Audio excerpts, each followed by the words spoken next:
It is March 2025. We are 3 months into this year and it has already been a doozy.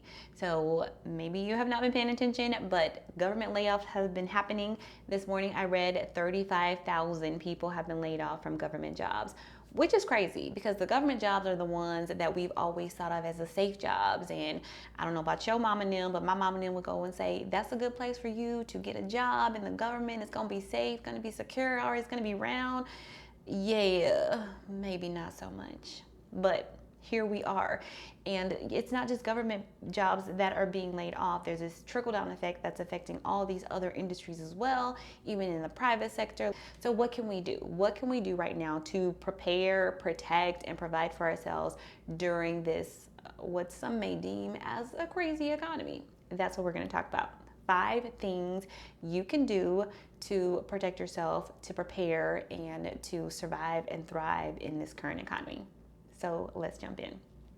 Before we jump in, if you have not met me, I am Natasha. I am a money coach and I help people learn to manage their money with confidence. I help you set up systems to make it easy for you to manage your money. Now let's get into those tips.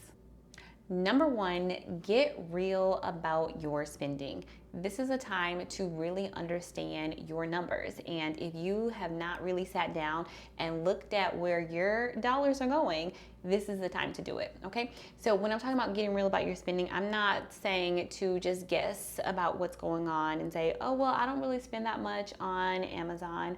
I don't really spend that much on groceries, restaurants, whatever it is that you think you don't spend that much on.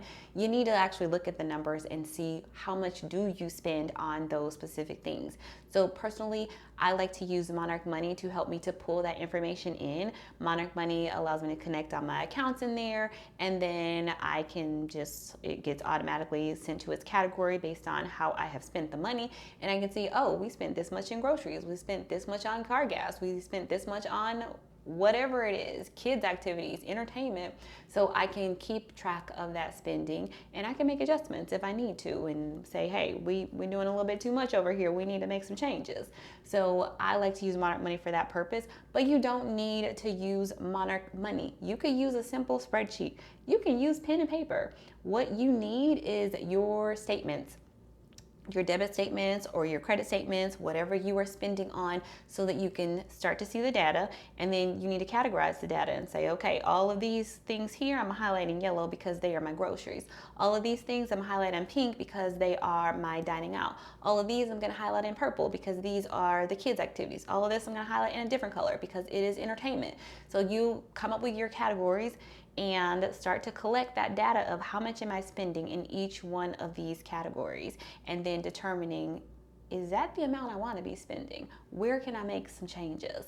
So first is just get real about your spending, and you might find some surprises. I know when we first did this, I was surprised by the amount we spent on groceries and eating out. Those are the 2 big whammies that I think a lot of people tend to be surprised by, because that's one of the top 3 things that we spend our money on here in America. Eating out, on food, groceries, and eating out. So definitely get in there, figure out your numbers. So like I said, Monarch Money is great, but you don't need Monarch Money. There are also some other free apps that you can use. Before we use Monarch Money, we used to use Mint until it went away. There's also Empower that has a free budgeting option included inside of its app. There's NerdWallet, but I think NerdWallet makes you use your social security number to sign up, which is crazy. There's Pierre, I don't know how to say it, Piere. There are a lot of different ones, but those are 3 of probably the better ones that exist out there if you wanted to use an app that is not free. If you want to try out Monarch Money, you can use a 30-day free trial link that I have down below. And of course, check out the videos that I have on Monarch Money to get set up if you want to try it out with Monarch Money to start there.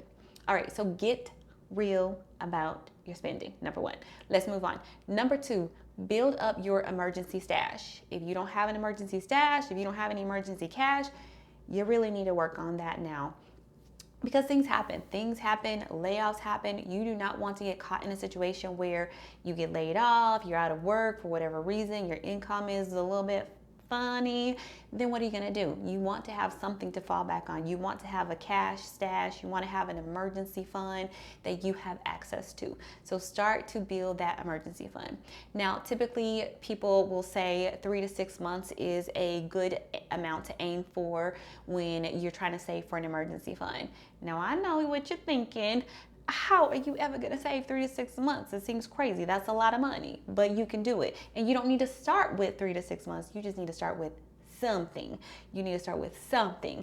$20 a check, $30 a check, whatever it is you can come up with so that you can get into the habit of putting something away. So start building your emergency stash, building that emergency cash.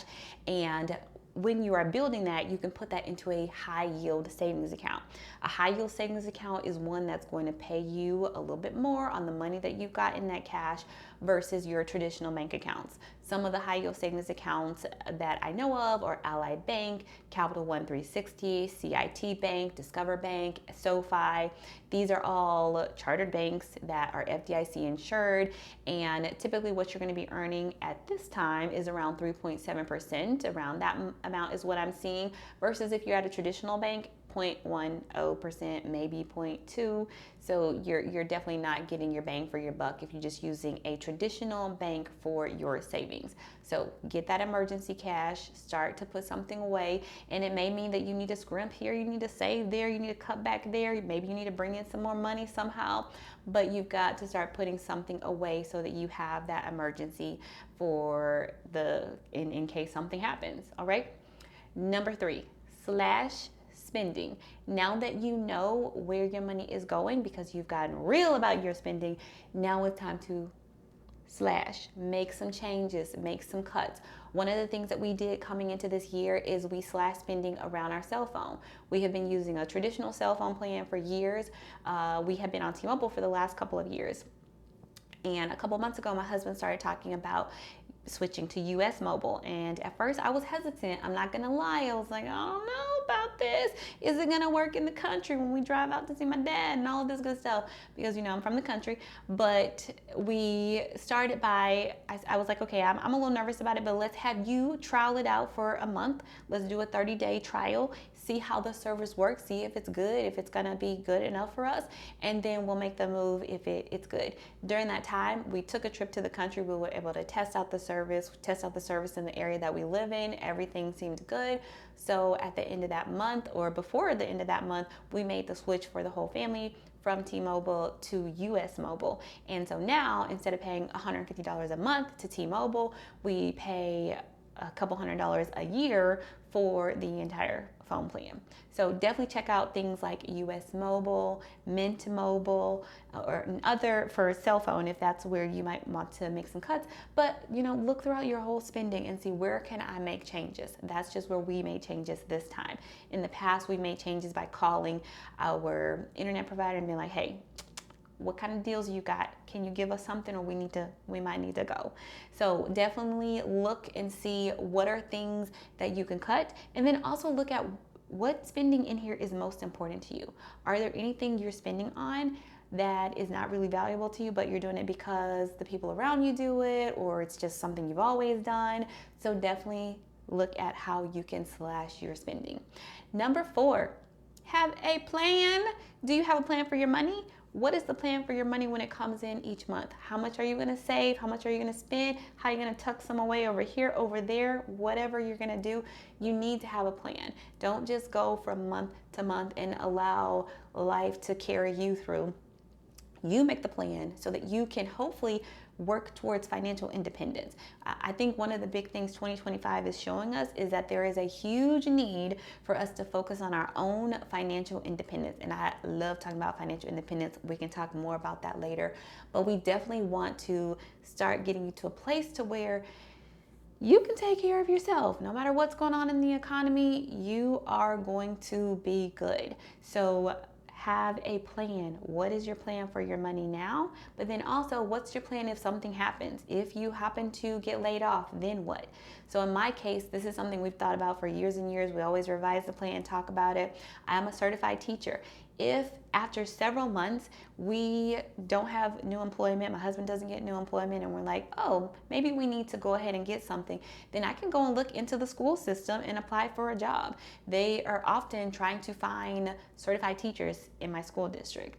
Another thing is I could be a substitute teacher if I need to. If I was substituting for every day out of the month, then I could earn enough to cover our mortgage. I could cover our groceries. So that's an option for me. We also have a crossing guard position that's very close to our house. They're always looking for crossing guards. If I want to pick up some extra cash, maybe I'll apply for a crossing guard position. So what is it that is around you? What can you lean into to put into your backup plans? Where's the backup income coming from? What are the backup resources you can tap into? We've got our year's worth of emergency fund that we can tap into, in addition to other funds that we can tap into for longer term purposes if we choose to go that route. So have a plan. And if you don't have a plan, you need help getting a plan together, reach out to me, moneywithconfidence.com. And then number 5, this one is going to be a little bit different than what you might expect, but it's connect with others. Even though things might seem crazy right now, the most important thing in life, I think, is relationships. And if you can maintain that connection with others, then that is what's really going to get you through any time that we may be going through, is being able to feel connected, to have relationships where you can thrive, you can feel good, you can make others feel good. That is so important. And let me just throw in this one bonus one before I leave out of here. This bonus one is cancel Amazon Prime. Now, you might be thinking, I don't spend that much on Amazon Prime, but I'm telling you, I know in my case at least, when we are members of Amazon Prime, we spend more just because we have access to it. We typically don't have Amazon Prime. Last year, my husband signed up for a free trial for like 2 weeks, and then he was going to cancel it. And then for whatever reason, it did not get canceled for that month. And then it didn't get canceled again another month and another month and another month. And this went on for about 6 months. And what happened was, oh, we're members. Well, let's look at Amazon. So then we start ordering things because we have access to it. And it's something that has become available to us. And I know that we spend way more because we allow Amazon to be an option. So I definitely recommend give yourself a little pause on Amazon if that is an area of concern for you when it comes to spending. This is not for everybody. Maybe yours is something else. But those are the 5 plus 1 bonus tip, 6 tips for you today on what you can do to survive and thrive in this current economy. And if you want help looking at your numbers, I would love to chat with you, moneywithconfidence.com, and I can't wait to see you in the next one.